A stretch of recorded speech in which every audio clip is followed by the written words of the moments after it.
Hello, Law Juniors. Good morning. This is Mr. Wilcox, cultivating the mad professor look. As you can see here, here I am at my house broadcasting to you. Hope all is well. Remember, the main thing is to take care of ourselves and our families. And then there's this education stuff on top of that, almost incidental to it, to the extent that we can keep the ball rolling here. So good morning. Welcome to day 2 of distance learning. And I really hope that all your learning needs are being met. I hope you reviewed the agenda on the email. That's what I'm going to have you guys do. Just look over the agenda and then hit the video button. Do any do nows if you need to. I may do a journal here and there. Journals, as you might expect, are kind of over. We're not going to turn in journals. Obviously, I can't see you or touch anything you've touched.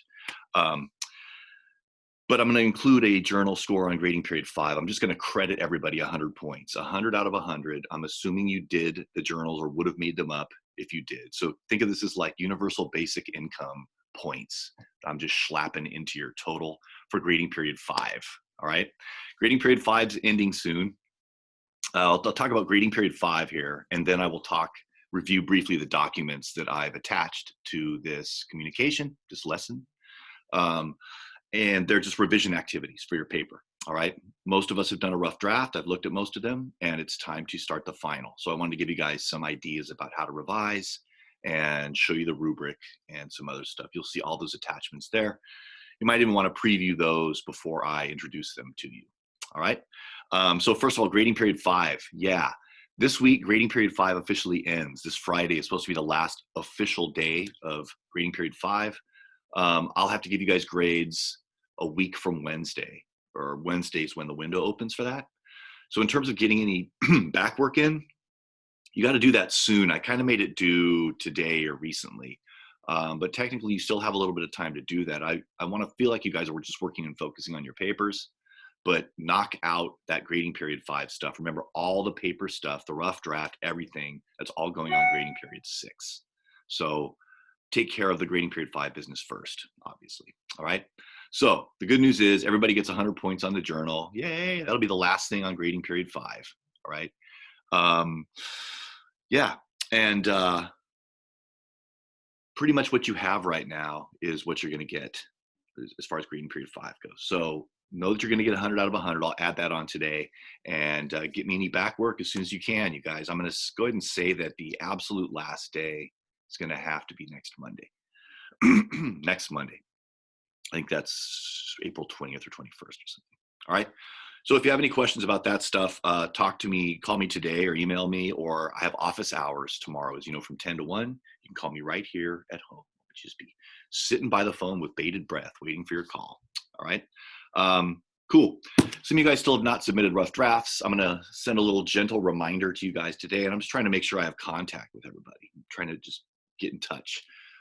If you know somebody who's not tuning in our Law Junior class, maybe let them know and give them the information to hook them up with all the fun, all the learning. Okay.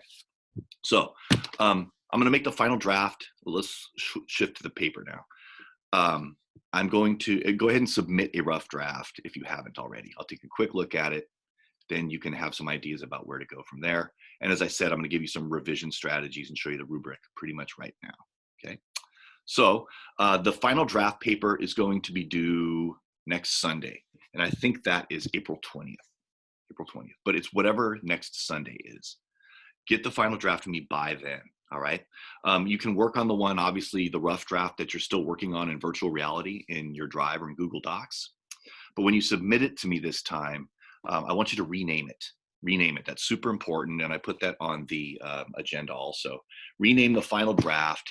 Include your name, please, and the name of the assignment. In this case, final draft, or if you just want to call it whatever you title your paper.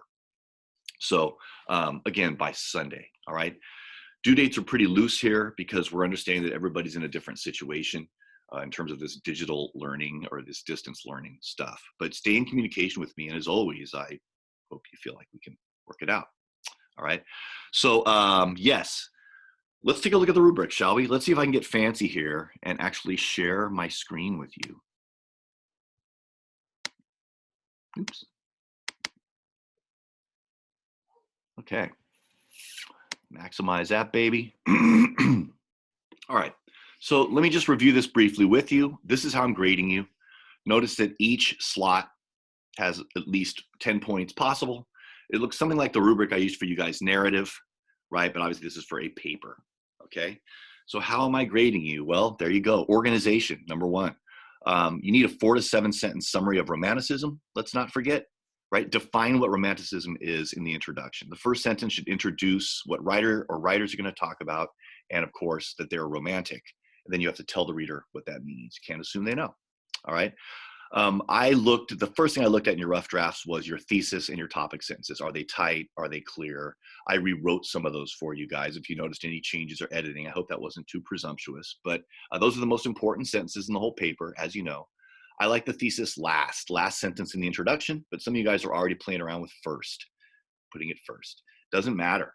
Just put it first or last. The thesis has to be prominently positioned in your introduction. All right, I shouldn't have to look for it. It shouldn't be buried in the middle there, okay? So that's all organization is. I look at the intro, I look at the topic sentences, I gave you that grade right there, all right? Language, yep, looking for developed vocabulary, sentence variety, clean syntax, or voice. Use some subordinate clauses. Use a little bit of figurative language. In the revision process, show me a little bit of personal style or get a little bit squirrely with the prose, right? It'll be a great breath of fresh air to me to get a little whiff of just you, a little stylistic flair from you, all right? I think I had the same language category pretty much on the narrative also. Evidence, I want evidence. Plot detail, you guys know you need 5 quotes.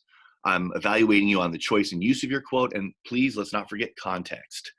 Every quote that you spit before the quote drops, you should, this is in your body paragraphs, you should contextualize that thing. What's going on or who is speaking? Give the reader some sense of what's happening right when that quote drops so that it drops with the most impact and makes sense to the reader, who you must assume has not read The Black Cat or Mask of the Red Death or I Sit and Look Out or whatever you're discussing. All right.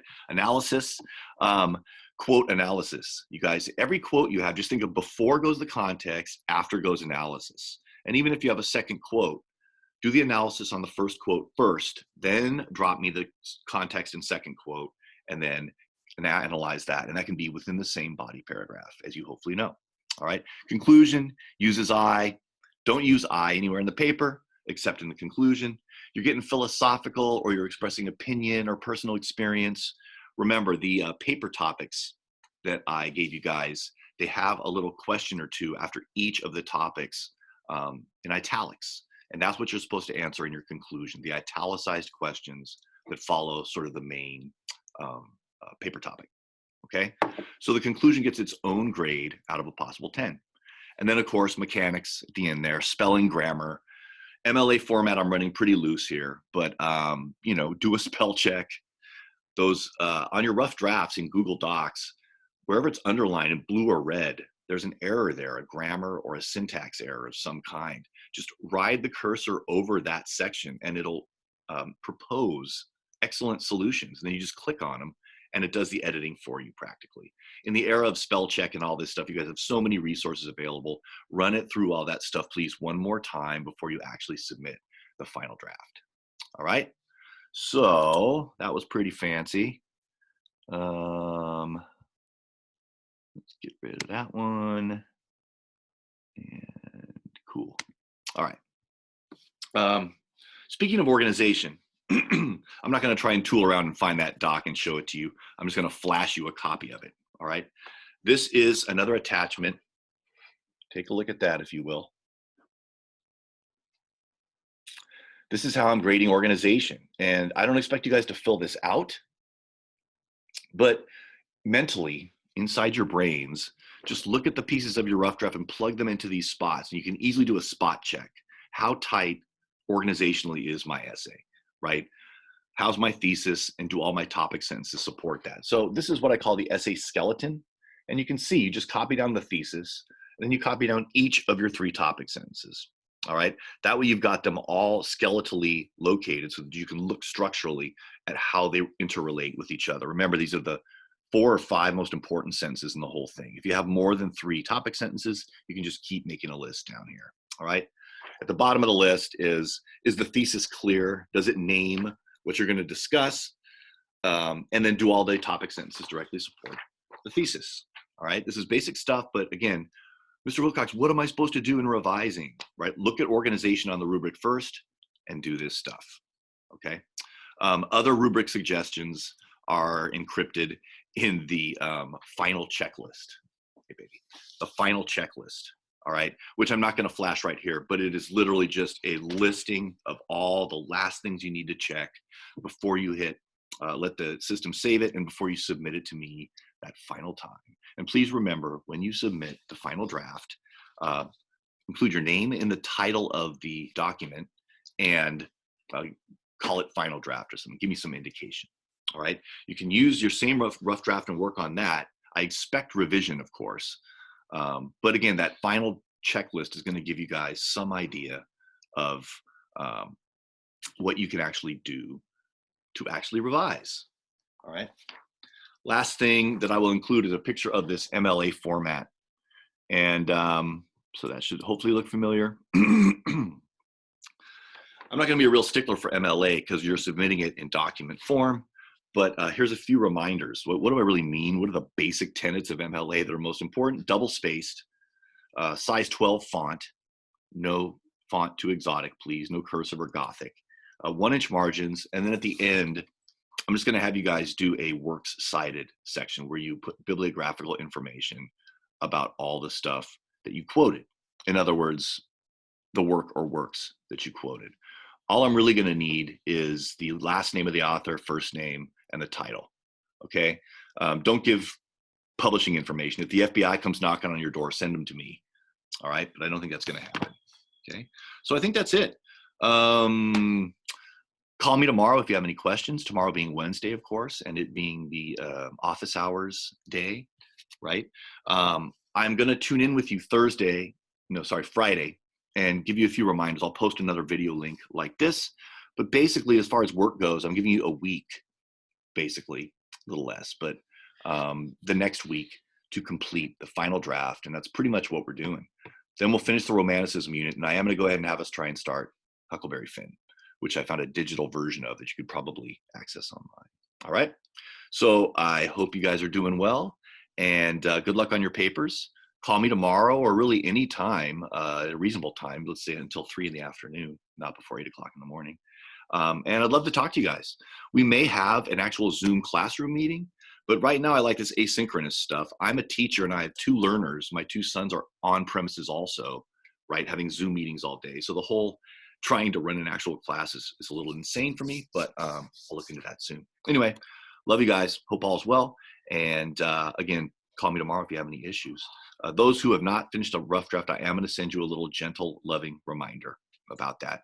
And again, just try and get us all in orbit here around this distance learning business. All right.